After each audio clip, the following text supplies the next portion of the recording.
कोणार्क, अपना शहर अपनी बातें। साधारण 1-1.5 तासापूर्वी किंवा 2 तासापूर्वी बदलापूरमध्ये आलो।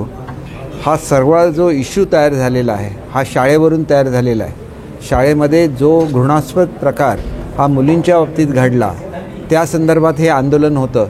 त्याच्यामुळे मी शाळेच्या कमिटीचे त्याच्यानंतर तिथल्या प्राचार्य सगळ्यांची एन्क्वायरी केली। आतासुद्धा माझे डेप्युटी डायरेक्टर बरोबर आलेले आहेत, बालहक्क आयोगाचे अध्यक्ष आलेले आहेत, त्यांची एन्क्वायरी चालू आहे। हा जो रिपोर्ट आहे प्रायमरी रिपोर्ट हा ज्यावेळेला माझ्याकडे येईल त्यावेळेला संबंधित मला जे काय आढळलं त्याच्यामध्ये ही बाब ही साधारण 13 तारीखच्या आसपास ही मॅनेजमेंटला कळलेली होती, तिथल्या प्राचार्यांना कळलेली होती। खरं तर अशी ज्यावेळेला गंभीर बाब असते त्यावेळेला ती ताबडतोब पोलिसांना कळवायला लागते।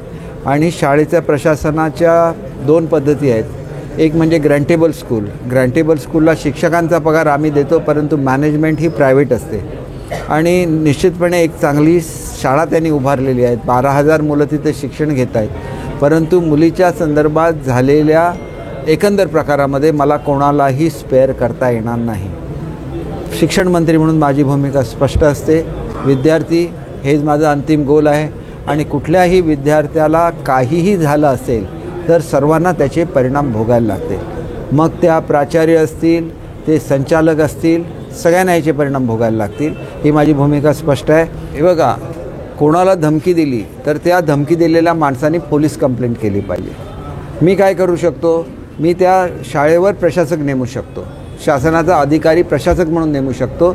जर त्यांचा दोष आढळला तर एन्क्वायरी व्हायची आहे, एन्क्वायरीमध्ये सगळं सिद्ध होईल आणि सिद्ध झाला तर कोणालाही सोडण्यात येणार नाही। मी स्पष्ट शब्दात सांगितलं आहे की माझं शिक्षण मंत्रीपद गेलं तरी चालेल, केवढाही मोठा इन्फ्लुएन्शियल व्यक्ती असेल तरी माझ्या दृष्टीने माझी मुलं मोठी आहेत, मी त्यांच्यावर कारवाई करणार। आंदोलन सुरू होऊन 12 तास झालेले आहे, 12 तासानंतर सर तुम्ही इथं आलेले आहेत। एक तुम्ही नेहमी असे प्रश्न विचारता म्हणून तुमच्याबद्दल गैरसमज होतो, हे आधी जाणून घ्या। सकाळी 8ला माझ्याकडे रिपोर्टिंग झालं आणि महाराष्ट्रातले सगळे अधिकारी मुंबईला माझ्या कार्यालयामध्ये बसलेले आहेत, येऊन बघा। महाराष्ट्रामध्ये कारवाई सुरू झाली आहे। मी तुम्हाला नेहमी सांगतो की पत्रकारिता ही नेहमी जबाबदारीची पाहिजे। मी जे काही प्रेसला दिलेलं आहे तुम्ही ते याचा अर्थ असा होतो की तुम्ही ते ऐकलेलं नाही आहे। अख्खे 4 IAS ऑफिसर तिथे बसलेले होते।